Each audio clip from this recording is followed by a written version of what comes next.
I used to believe that starting over was just a cliché. People said it like it was simple, like all you needed was a fresh haircut, a new apartment, and a smile. But they didn't see the quiet nights, where I lay awake wondering if I'd ever feel whole again. Tonight, though, for the first time in years, I let myself hope. Michael sat across from me, his hands resting on the white linen tablecloth. His smile was soft, patient, the kind of smile that asked nothing of me. "You okay?" he asked gently. "Yes," I said, tucking a strand of hair behind my ear. "Just a little nervous, I guess."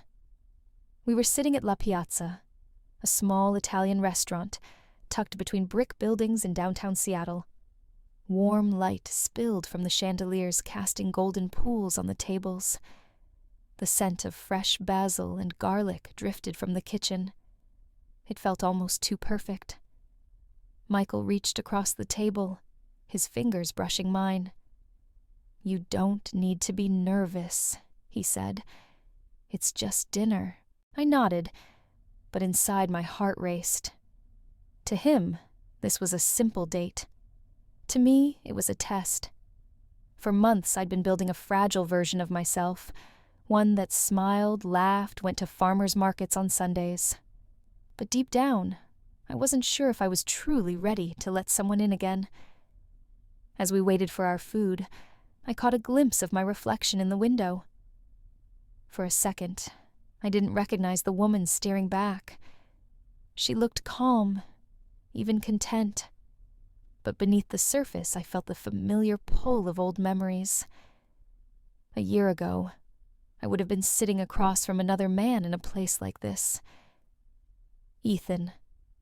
The thought of him still made my chest tighten. Michael's voice pulled me back. "They say this place has the best tiramisu in the city," he said. "But you're the judge tonight." I laughed softly. High stakes. Outside, the evening sky was painted in deep shades of blue and amber. Seattle's streets shimmered from a light drizzle earlier. For a brief moment, I let myself believe this could be a new chapter.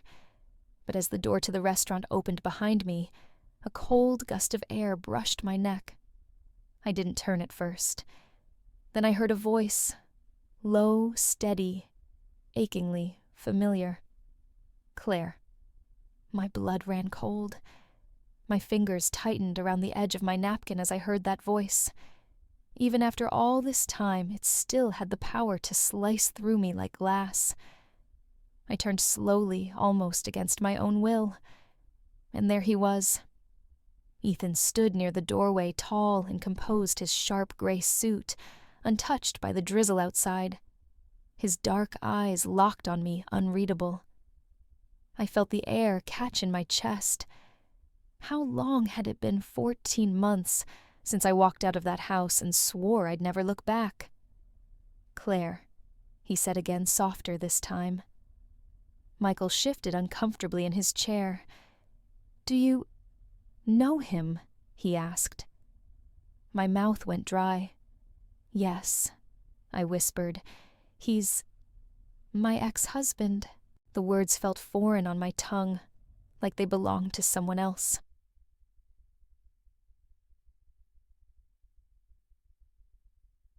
As Ethan moved toward our table, memories rushed at me in waves.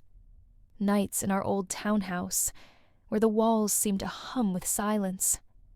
The first time I told him I wanted children, and the way his jaw tightened, his voice dropping into that cold, flat tone. "This isn't the right time, Claire. Don't pressure me." At first I believed him. He was building a company from the ground up. Long hours, endless meetings. I thought if I supported him enough, he'd finally see me not as a piece of his plan, but as his partner. But that day never came. "You mind if I join you?" Ethan's voice cut into my thoughts. Michael straightened his eyes, narrowing slightly. "Actually, we're in the middle of dinner." But Ethan was already pulling out a chair. "I won't stay long," he said coolly, sitting down as if this was his table, his evening, his right. My heart pounded so hard I thought they might hear it.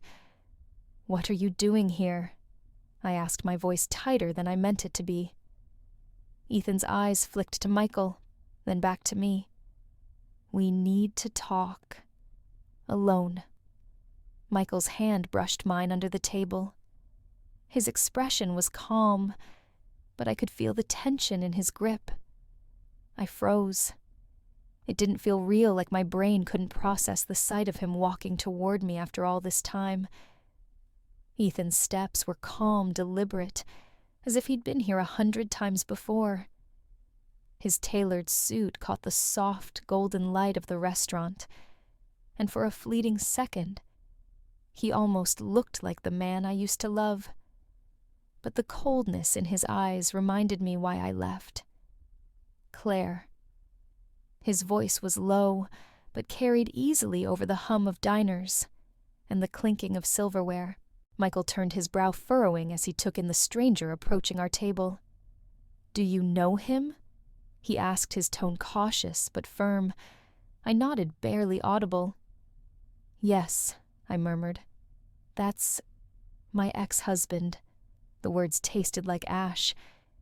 Ethan stopped at the edge of our table, his gaze moving from me to Michael. "So, this is him," he said quietly, almost to himself. Michael straightened in his chair. "Can I help you?" Ethan's lips curved into a faint smile that didn't reach his eyes. "I believe I should be asking you that." I gripped the edge of the table, my knuckles white. "Ethan, what are you doing here?" I asked, trying to steady my voice. "I'm not here to cause a scene," he said calmly. "But there's something important we need to discuss. Alone." Michael's hand brushed against mine under the table, a small gesture of reassurance. "Claire doesn't need to go anywhere with you," he said. Ethan's eyes flicked to our joined hands, and for the briefest moment, I thought I saw something hurt. Maybe. But it vanished as quickly as it came replaced by that familiar mask of composure. "This isn't about jealousy or resentment," Ethan said evenly. "It's about unfinished business." A chill ran through me. "What do you mean?" I asked cautiously. Ethan's gaze hardened. "You and we're not done, Claire. Not legally. Not yet." In that moment, the floor seemed to tilt beneath me. Everything I thought I'd left behind was rushing back like a tidal wave, and I wasn't sure I was strong enough to face it. I stared at him. Words caught in my throat. What are you talking about?" I finally managed to say.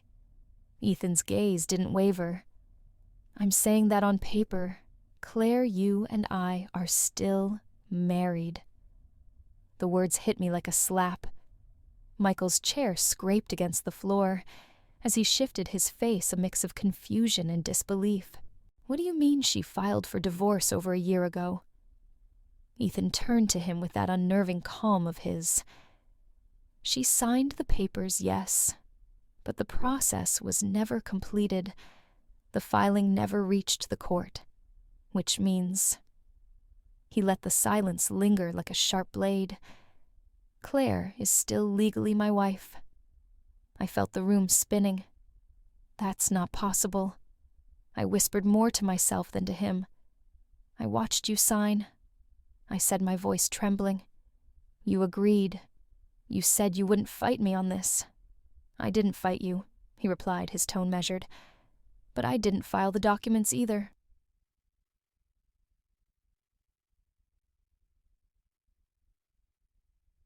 Michael leaned forward, his voice tight. "Why would you do that? Why hold her hostage in a marriage she doesn't want Ethan's jaw flexed?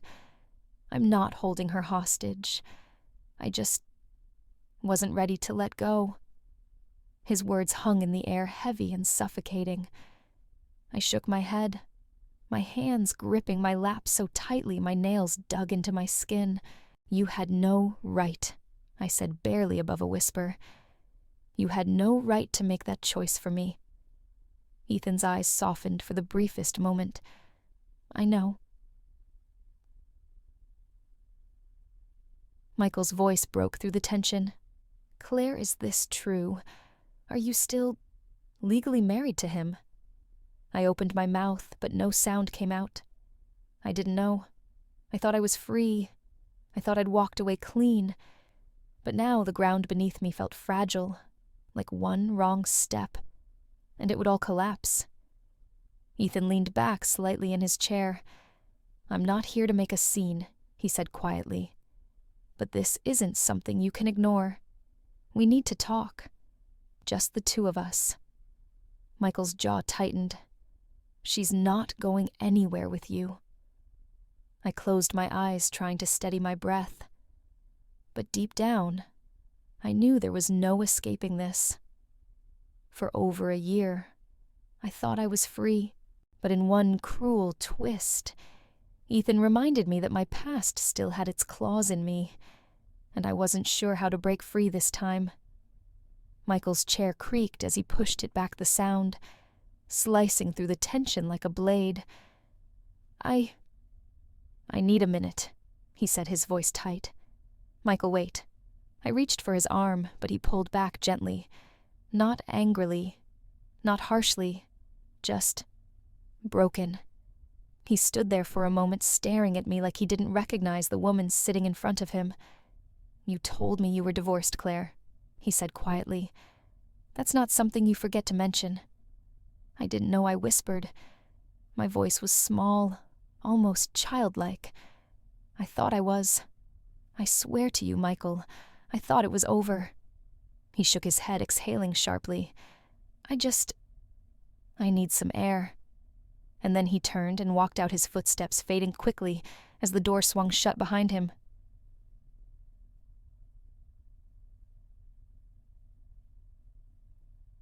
I sat frozen, my hand still half raised where he'd left it. Nice guy, Ethan said, his voice cutting through the silence. Don't. I snapped my head, whipping toward him. Ethan raised his hands in mock surrender. Hey, I'm not here to make fun of your new boyfriend. I'm here because this situation needs to be resolved. I glared at him. Resolved. You mean the situation you created when you decided to keep me tied to you without my consent? His expression flickered, but only for a second. Claire, I'm not proud of how I handled things, but you have to understand. I wasn't ready to lose you. I let out a bitter laugh. You lost me the moment you chose your work over our marriage. You didn't want me then. So why now? Because back then I thought I could live without you. His voice was calm, almost too calm. I was wrong. I stared at him across the table, every muscle in my body taut. You can't just walk back into my life and expect me to fall in line, I said. You don't get to decide when I'm free. Ethan leaned forward slightly, his hands folded neatly in front of him. I'm not here to trap you, Claire. I'm here because, for the first time, I'm willing to fight for us. His words lingered in the air, like smoke, heavy and suffocating. And in that moment, I realized something far more terrifying than his control over a piece of paper. A part of me, the part I thought I had buried deep, still wanted to believe him.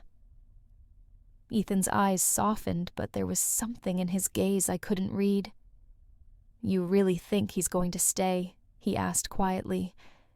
I froze, my fingers tightening around the edge of my napkin. He walked out tonight, didn't he? Ethan continued, his tone calm but heavy with meaning. Do you honestly believe he's strong enough to handle all of this? All of what I shot back, my voice sharper than I intended. Ethan leaned forward, his elbows resting on the table. You. The scars you carry. The sleepless nights. The way you flinch when someone raises their voice. I felt heat rising to my cheeks. You don't know me anymore. He tilted his head slightly, a a small, knowing smile tugging at his lips. Oh, but I do. Better than he ever could. I wanted to scream, to tell him he was wrong. But deep down, a part of me feared he wasn't. Michael was kind, patient, but he didn't know the weight I still carried. Ethan's voice dropped lower, almost tender. Claire men like him, they don't stay, not when things get messy, and with you, they always do. I looked away, blinking back tears. That's enough, I whispered. He reached across the table, his fingers brushing mine for the briefest moment. You and I, we're messy together, but we fit. You can't erase that no matter how hard you try. I yanked my hand back as if his touch had burned me. I'm not going back, Ethan. Whatever this is, whatever game you're playing, it's over. But he only leaned back unshaken. You say that now, but when the dust settles and he's gone, you'll remember. You always do.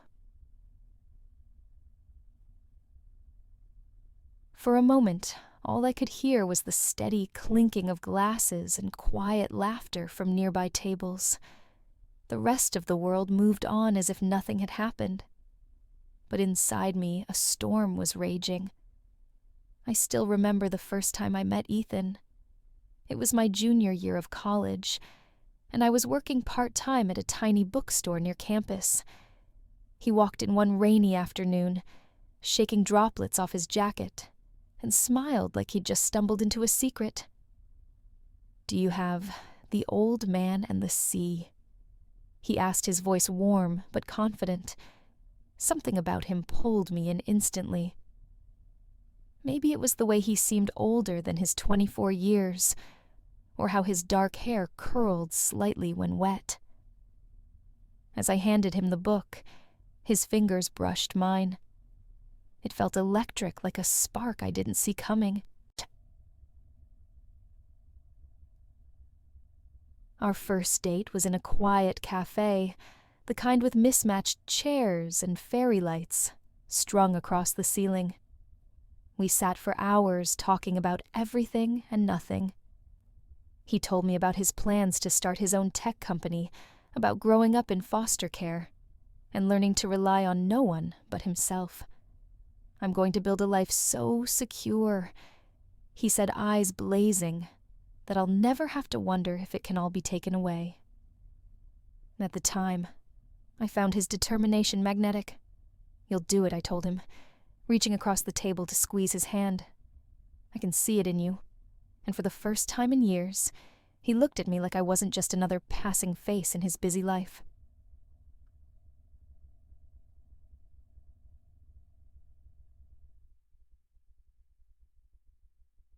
The months that followed felt like a dream.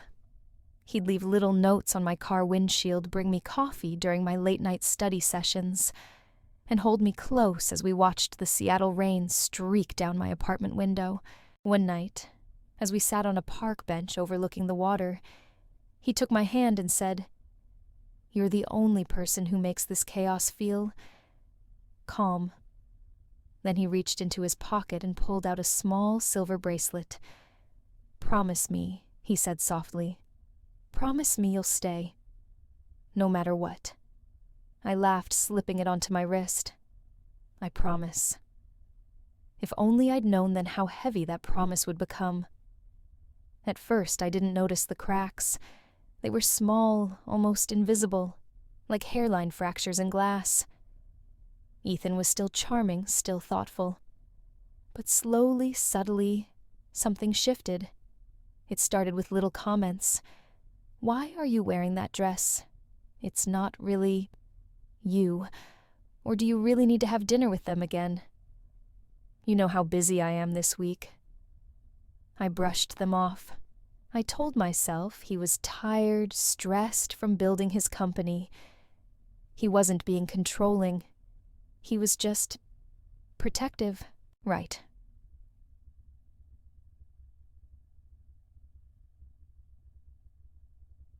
Then came the night we talked about kids.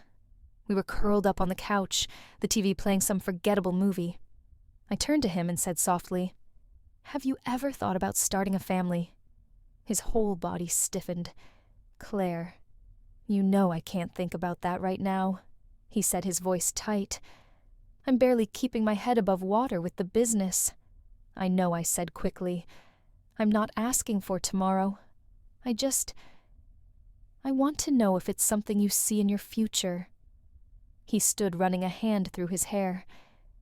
"This isn't the time for that. Why can't you just be patient?" That word patient echoed in my head for weeks. I tried to silence the growing ache in my chest. But then there were the missed dinners, the endless work trips, the way he'd dismiss my art as a nice hobby. "You're too talented to waste time painting little flowers," he said once. "If you want, I can get you in touch with real galleries, something serious." But my art wasn't about being serious. It was about feeling alive, and slowly I realized I wasn't. One night, I stood in our kitchen staring at a cold plate of pasta I'd cooked hours ago. Ethan came in late, eyes glued to his phone, and barely looked at me. "Did you eat?" he asked absently. "No," I said quietly. "I was waiting for you." He glanced up, frowning. "Claire, you don't have to do that. I told you my schedule isn't predictable right now."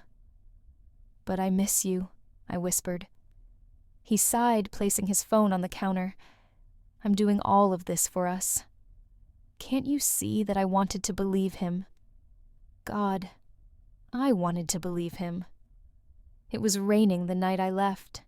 Seattle rain, steady, relentless, soaking through my coat as I carried the last of my things out to the car. The townhouse felt hollow, like all the warmth had been drained from its walls. I stood in the doorway for a moment, my hand resting on the knob, staring into the darkness of what used to be our living room. This was where we'd laughed over takeout dinners, where he'd kissed my forehead and whispered promises of forever. But those memories felt like they belonged to someone else. Earlier that night, I'd asked him one last time, "Ethan, do you even see me anymore?" He didn't look up from his laptop. "Claire, don't start this now. I'm in the middle of something critical." "I'm not starting anything," I said softly. "I'm ending it." That got his attention. He froze, his fingers hovering over the keyboard. "What's that supposed to mean?" He asked, his tone low and sharp. "It means I can't do this anymore," I said. "I can't keep waiting for you to show up in this marriage. I'm done, Ethan."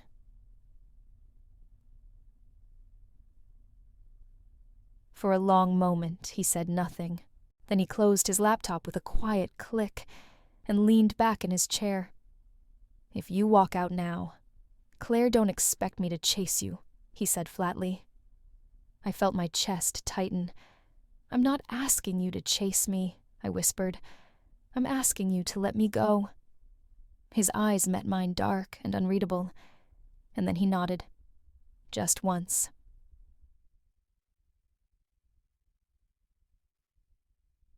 I thought I'd feel relief, but as I stepped into the rain and pulled the car door shut behind me, all I felt was empty. Driving away, I looked down at my wrist. The silver bracelet he gave me on our first date still clung there, cold against my skin. I yanked it off and dropped it into the cup holder. It felt heavier than ever. The knock on my door came late, long after the city had gone quiet. For a moment, I thought it was Michael. But when I peeked through the window, my heart sank. Ethan stood on the porch, his coat damp from the misty night air, his hands shoved deep in his pockets. I should have ignored him. I should have turned off the lights and pretended I wasn't home. But I didn't. When I opened the door, he looked up, his eyes shadowed and tired. "Can I come in?" he asked softly. I hesitated, then stepped aside. "Just for a few minutes," I said. He walked in slowly, almost cautiously, like he wasn't sure he belonged here anymore. We sat in silence at the edge of my couch.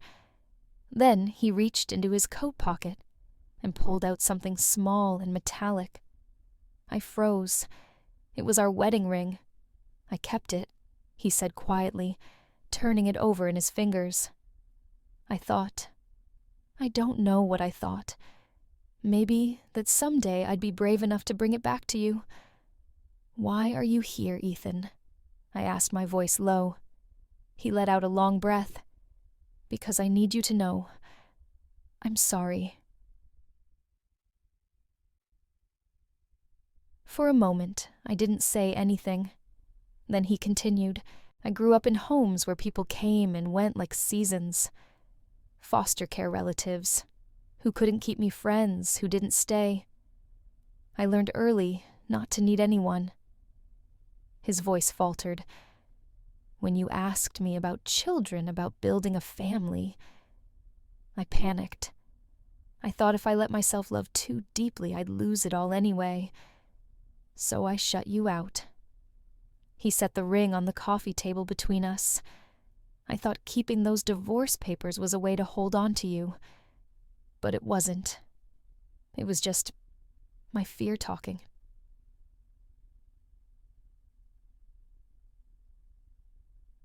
I stared at the ring, my chest tight. "Ethan, you can't erase what happened by showing up with an apology," I said quietly. "I know," he whispered, "but I'm not asking for erasure. I'm asking for a chance to do better." For the first time, I saw not the confident, controlled man I'd married, but someone raw and unsure, wrestling with his own ghosts, and I hated how a small, treacherous part of me still wanted to reach for his hand. I stared at the wedding ring lying between us. It caught the dim light of my living room, the gold band glinting faintly like some cruel reminder of what we used to be. "Why didn't you file the papers, Ethan?" I asked, my voice barely above a whisper. "You could have signed them and sent them off. It would have been over." He rubbed the back of his neck, his jaw tightening. I told myself it was because of the company. Legal complications, timing, excuses like that. He paused, his eyes locking onto mine. "But the truth," his voice cracked slightly, "I wasn't ready to let you go."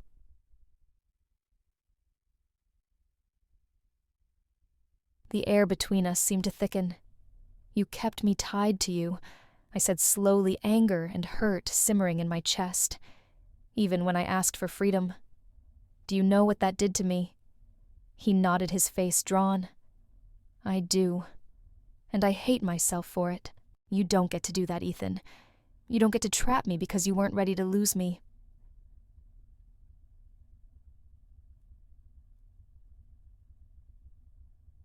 He leaned forward, his elbows on his knees, his hands clasped tightly. "Claire, I know how it sounds, but it wasn't about control, not really. It was fear. Pure fear. Fear of what I asked bitterly. Fear of being alone again," he said softly. "Fear that if I signed those papers, it would mean I failed. Not just at marriage, but at the one thing I wanted most stability. A home. You were my home." I felt my throat tighten, my resolve cracking just slightly. For so long I'd told myself Ethan was cold, calculating, that he didn't love me not the way I needed him to. But sitting here now, I saw a man who was terrified, not of me, not even of divorce, but of himself. "I don't know how to fix this," he said, his voice low and raw. "But I want to try. I can be better. For you. For us." I shook my head slowly, tears stinging my eyes. "You should have wanted to be better," when I was still yours, Ethan." He closed his eyes for a moment, then opened them, the weight of his regret clear. "I didn't realize what I had until you walked away," he murmured. "And by then, I didn't know how to bring you back." For a long moment, neither of us spoke. The sound of the rain tapping against the window filled the silence.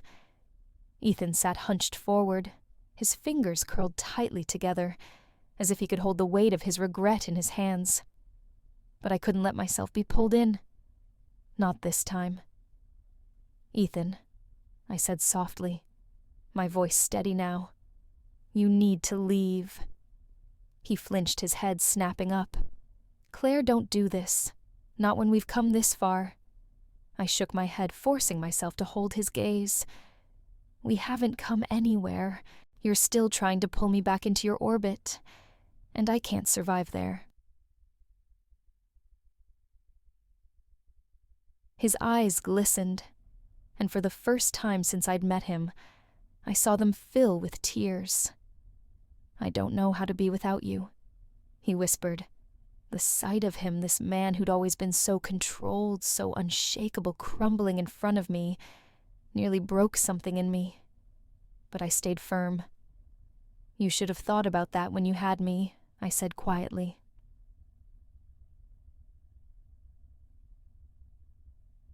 He covered his face with his hands, his shoulders trembling once. "Please," he murmured, his voice breaking, "just give me one more chance. I can't lose you again." I stood, my legs stiff but certain. "You already did, Ethan," I said, "and you don't get to decide if I come back. You don't have that right anymore." He lowered his hands slowly, his expression hollow, as if the fight had drained out of him. For a moment, I thought he might argue, might push back the way he always did. But he didn't. Instead, he rose to his feet, slipping the wedding ring back into his pocket. "Goodbye, Claire," he said softly. And then he walked out into the rain, his figure blurring against the mist until it vanished. I stood in the doorway long after he was gone, my chest tight, but my mind clear for the first time in years. The knock came late in the afternoon, sharp and deliberate. For a second, my heart jumped. Not again, I thought. But when I opened the door, it wasn't Ethan standing there. It was Michael. His raincoat was still damp, his hair slightly tousled as if he'd run a hand through it 100 times on the drive over. "Hi," he said, his voice quiet. "Hi," I echoed, gripping the edge of the door. "Can we talk?" We sat across from each other in the kitchen, the silence stretching like an ocean between us. Michael's fingers traced the rim of his coffee cup. He didn't look angry, not exactly, but there was something in his eyes that unsettled me. "I'm trying to understand," he said finally. "Why didn't you tell me?" I stared down at my hands, my chest tightening. "Because I didn't know," I said softly. "I thought the divorce was finalized. I thought you thought you were free." He finished for me, his voice gentler than I expected. "Yes." He let out a slow breath, running a hand over his face. "Claire, when I left that night, it wasn't because I stopped caring," he said. "It's because I didn't know what to believe. Him showing up out of nowhere, saying you're still married. It felt like the rug was ripped out from under me." "I get it," I murmured. "I would have felt the same." Michael looked at me, then really looked at me. "Are you still in love with him?" He asked, his words careful but cutting. The question hung heavy in the air.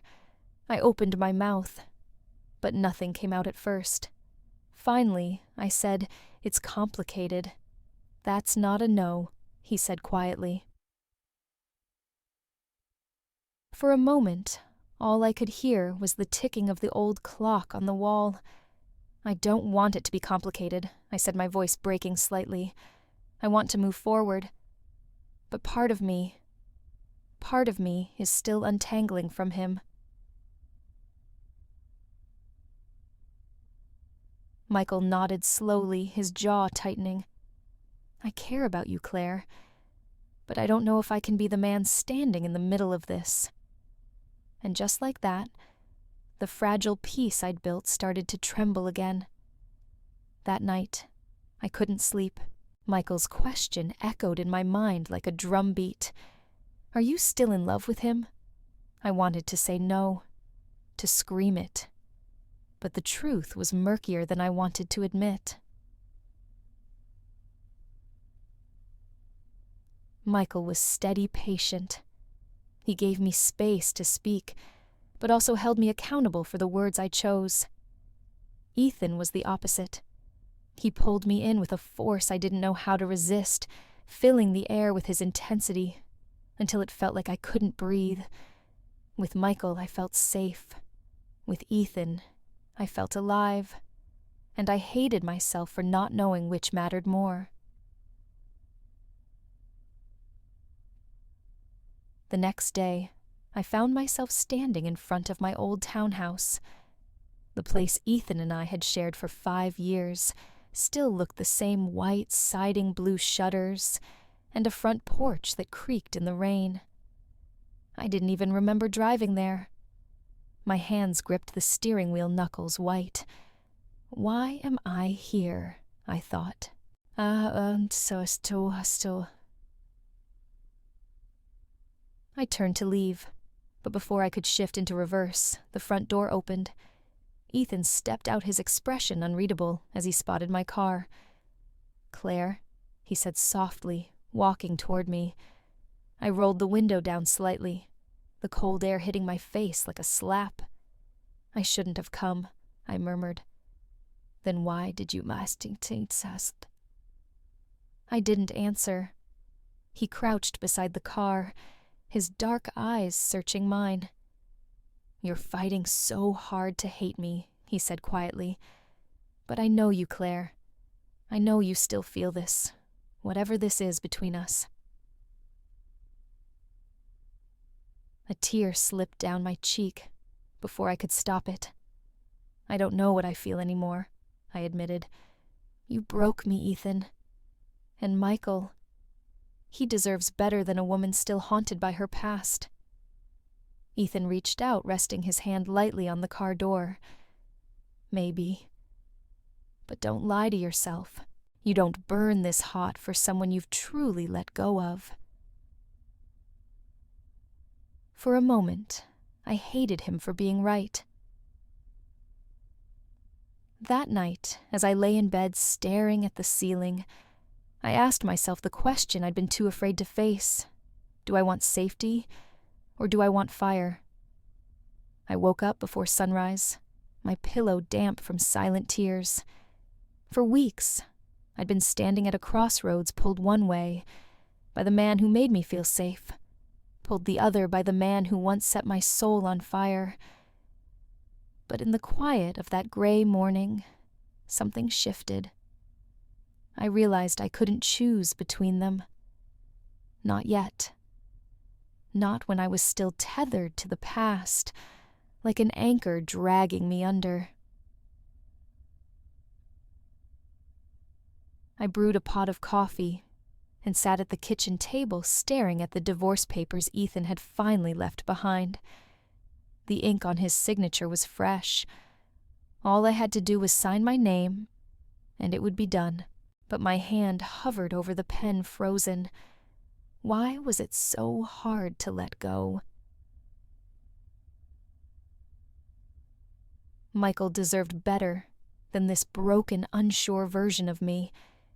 And Ethan, he didn't deserve another chance until I knew who I was without him. I thought about the girl I used to be, the one who laughed easily, painted until her fingers were stained with color, believed love could fix anything. Where had she gone? I wanted her back. Not for Michael. Not for Ethan. But for me. I picked up the pen and signed my name with a steady hand.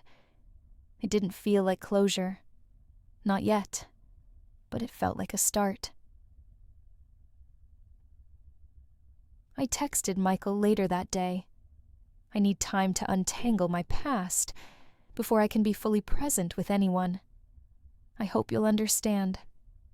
His reply came hours later. I do.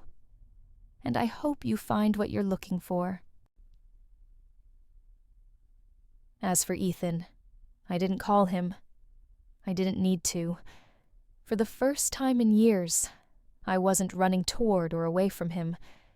I was simply standing still, breathing. The courthouse stood like a gray monolith against the morning sky. As I stepped out of the car, a sharp wind tugged at my coat. For a moment I stayed still. My fingers clenched tightly around the folder in my hands. Inside were the final documents, the ones that would untangle me from Ethan for good. My chest tightened. Memories came uninvited like water seeping through cracks in a dam. The first time we'd signed papers together, my hands had trembled so badly I could barely hold the pen.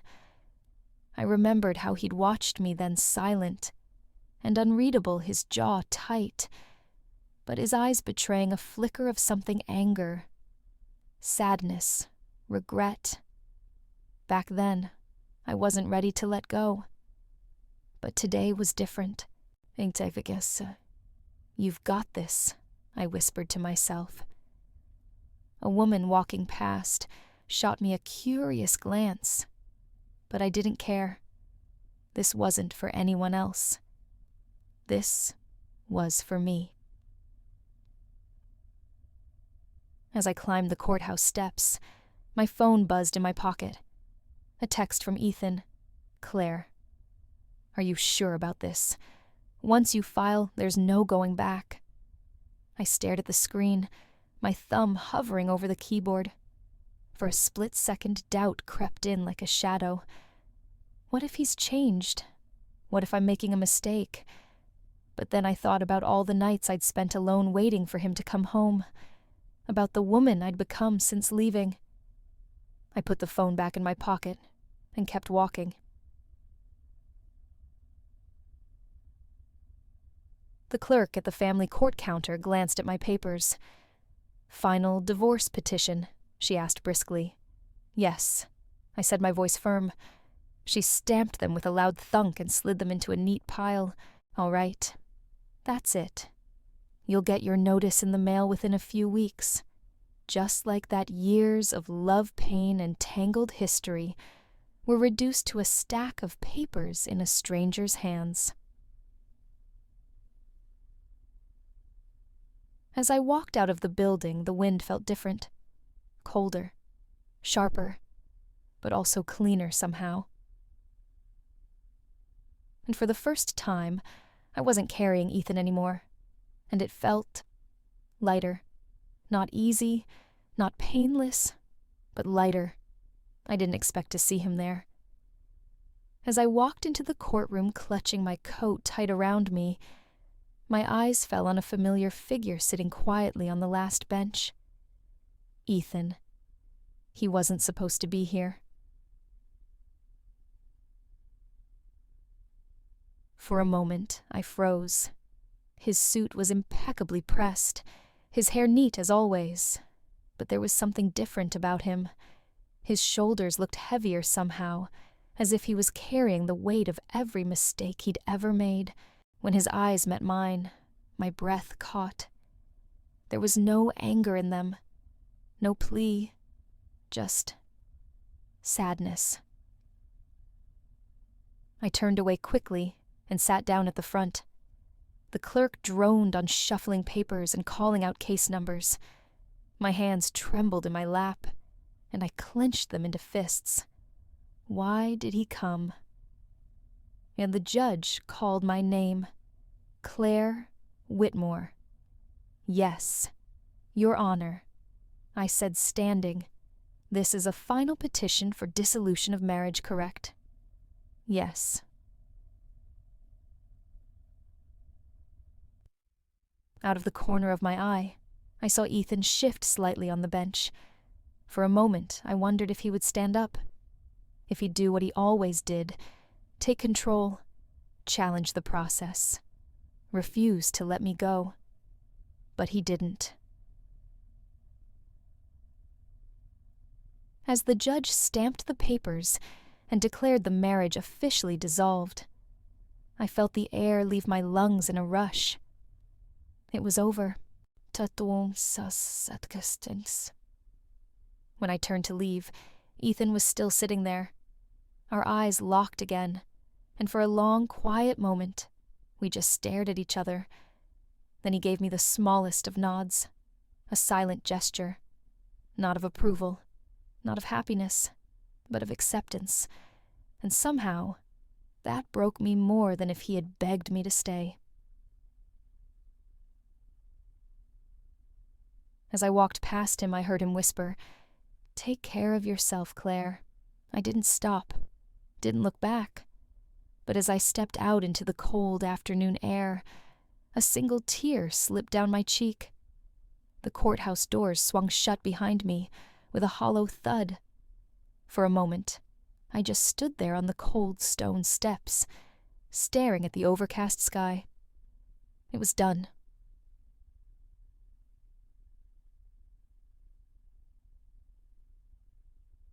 The wind stung my cheeks, carrying with it the faint smell of wet pavement.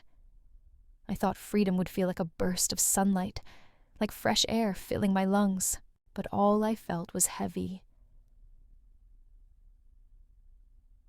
My hand drifted to my chest, pressing against the ache there. So much of my life had been wrapped up in Ethan, his dreams, his shadows, his love, that was equal parts warmth and fire. Walking away wasn't as simple as signing a paper. It felt like amputating a piece of myself. As I reached my car, a tear slipped down my face. Then another, and another. I gripped the steering wheel, resting my forehead against it, and let the sobs come. They weren't loud or violent, just quiet, steady like rain sliding down a window. It wasn't grief for Ethan, not entirely. It was grief for the girl I had been when I first fell in love. The one who believed promises lasted forever. The one who thought love alone could save someone. She was gone now. And maybe that was okay.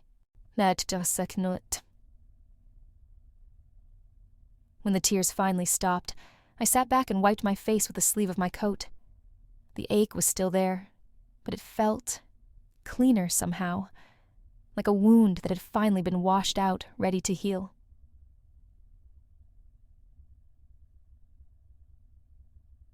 Freedom had come at a price, but for the first time in years, I was ready to pay it. For years, I thought freedom would feel like a victory.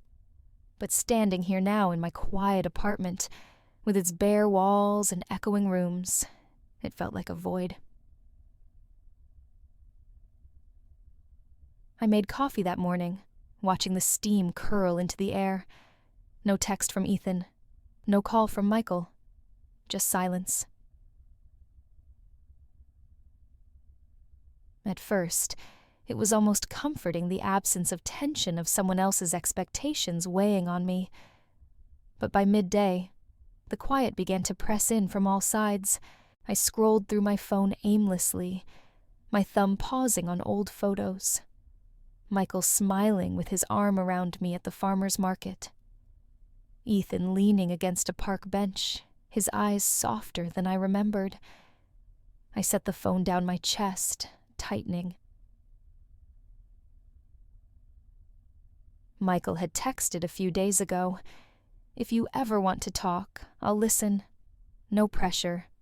I never replied, not because I didn't care, but because I knew he deserved more than a woman still piecing herself together.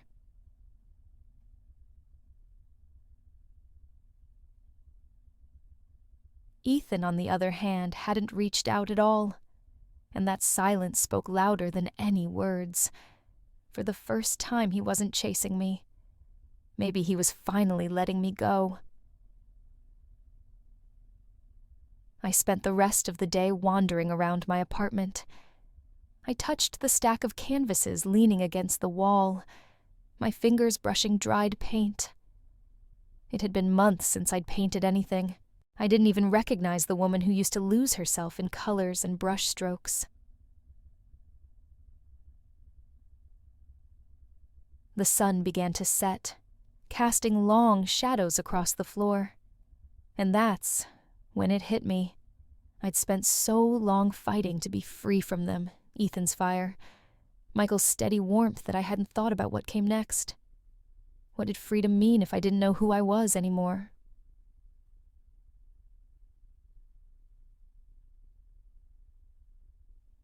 For the first time, I wasn't tethered to anyone, and it terrified me. But beneath the fear, there was something else, a flicker of possibility. The next morning, I pulled the dusty canvas from the corner of my living room. For months, it had sat there untouched, a silent witness to my chaos. I set it on the easel, staring at the blank, white surface. For a long time, I didn't pick up the brush. Memories rushed in. The first time I painted in college, completely lost in the swirl of colors. The way Ethan used to glance at my work and say, "That's cute, Claire. But don't you want to do something bigger?" I pushed the thought aside and dipped the brush in a deep shade of blue. As the bristles touched the canvas, something in my chest loosened. It wasn't a masterpiece. It wasn't even good. But for the first time in years, it felt like mine. Over the next few days, I kept coming back. Morning coffee in one hand, paintbrush in the other. The strokes were tentative at first, like I was relearning an old language. But slowly, they grew bolder. I painted without worrying if it would sell, if anyone would approve, if it was serious enough. It was just me and the colors. In the evenings, I took long walks around the neighborhood. No phone, no music, just the crunch of leaves under my boots and the cold wind on my face. For years, I'd been afraid of silence, but now I was learning to sit with it, to listen.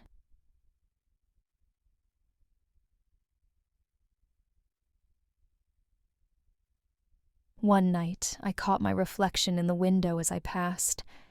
For the first time, I didn't see the woman defined by Ethan's fire or Michael's warmth. I just saw me. I wasn't whole yet. Maybe I never would be. But for the first time in a long time, I believed I could stand on my own 2 feet. And that was enough. The river was quiet that afternoon, its surface smooth like glass, reflecting the pale winter sun. I stood on the wooden bridge, my fingers curled around the small silver ring in my palm. The same ring Ethan had slipped on my finger years ago, in a moment that felt eternal. Back then, it symbolized promises of future we both believed in. Now, it was just a piece of metal weighing me down. I stared at it, turning it over slowly. So much of my life had been tied to this tiny circle. It had seen late-night laughter, whispered dreams in the dark. It had also witnessed slammed doors, cold silences, tears. I cried alone.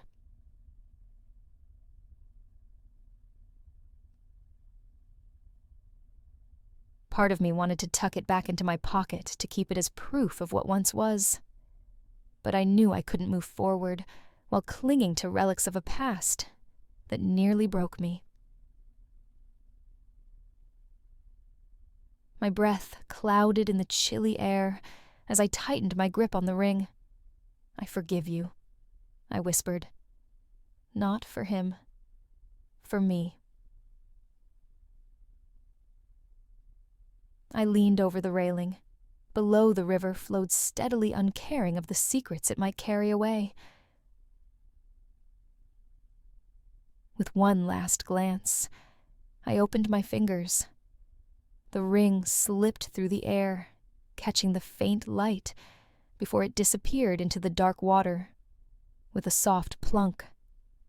Gone. A strange calm settled over me. No rush of joy, no sudden epiphany, just quiet. And in that quiet, I felt free. For years, I thought letting go meant losing a part of myself. But standing there on that bridge, I realized the opposite was true. By releasing him, and everything tied to him, I was finally reclaiming me. As I walked away, the wind tugged gently at my coat, almost like a blessing. This chapter of my life was closed. And for the first time, I didn't feel like turning back. The restaurant looked the same. Same warm lighting spilling onto the cobblestone street. Same delicate sound of a piano drifting through the open windows. But I wasn't the same woman who had sat here months ago, torn between two men and crushed under the weight of her own confusion.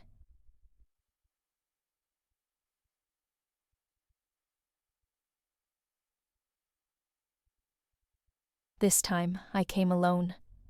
The hostess smiled as she led me to a small table by the window.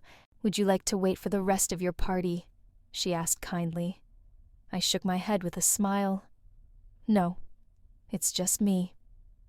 And for the first time, saying those words didn't sting. As I sipped my tea, I let my eyes wander across the room. I remembered that night so clearly. Michael's steady presence, Ethan's sudden arrival, the way my chest had felt like it would burst from the pressure. I'd been caught between the safety of one man and the fire of another, convinced I had to choose one or the other to feel whole. But I was wrong.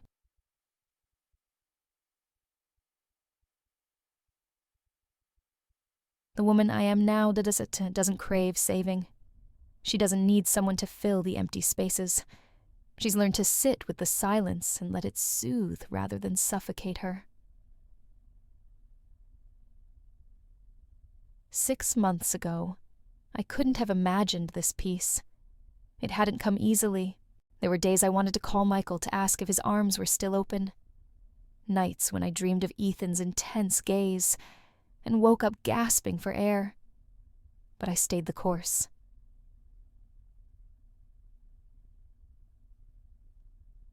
I painted through the pain, walked miles to outrun the ghosts in my head. And somewhere along the way, I found her again. The version of me who laughs too loud, gets paint on her clothes, and dances barefoot in her apartment. The version of me who doesn't apologize for wanting more.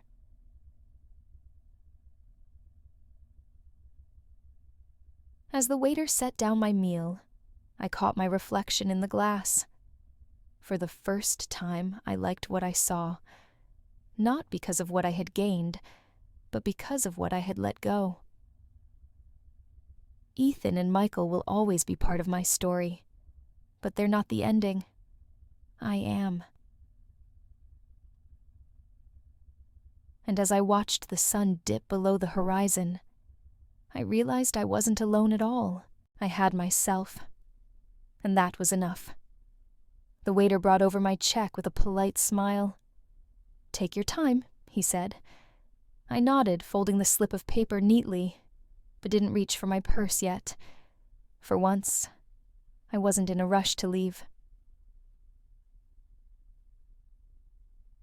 Across the room, a soft laugh drew my attention.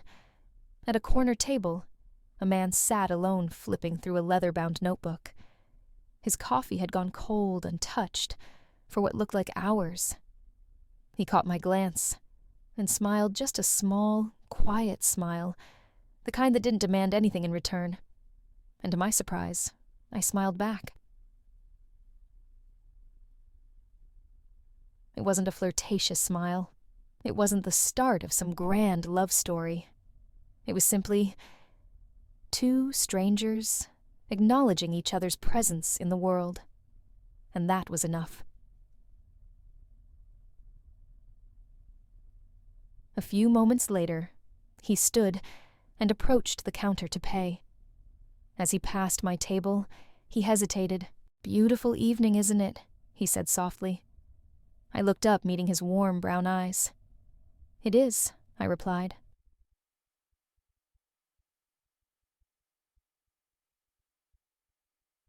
In that brief exchange, something shifted in me. For so long I'd closed myself off, terrified that letting anyone close would mean losing myself again. But this was different. This wasn't about saving or being saved. This was about connection, simple human connection. We didn't exchange numbers. He didn't ask for my name. And yet, as he walked out into the night, I felt a strange sense of calm. I wasn't ready to fall in love again. But for the first time, I realized I didn't have to be. Love didn't have to be a wildfire consuming me, or a fortress keeping me safe. Maybe it could be something softer, something that grew slowly like sunlight on a winter morning. Yod. I took a deep breath, finishing the last sip of my tea. Tonight, I wasn't just Emily Whitmore, the woman who survived a broken marriage. I wasn't the woman who let go of Michael, or the woman who fought to find herself. Tonight, I was simply me, and for the first time I liked her. As I walked home under the soft glow of streetlights, I realized how quiet my mind had become. No swirling questions about Ethan. No lingering regrets about Michael. No need to explain, justify, or apologize. Just silence. The kind of silence that felt like peace, not emptiness. For years, I thought my worth was tied to someone else's love. Ethan had made me feel alive, but caged. Michael had offered safety, but not space for my scars to heal. And somewhere in the chaos of trying to fit their visions, I'd lost sight of my own. Then tonight, I finally understood. I was never incomplete. I was never broken. I just needed time to let go, to hurt, to rebuild. I stopped at the edge of a small park, watching as a breeze stirred the trees. Life wouldn't always be simple. There would be moments of longing, loneliness, and doubt, but I was no longer afraid of them. Because now I knew I could stand in the middle of that storm and still be whole. I smiled to myself as I whispered into the quiet night, "I am me." And that's enough.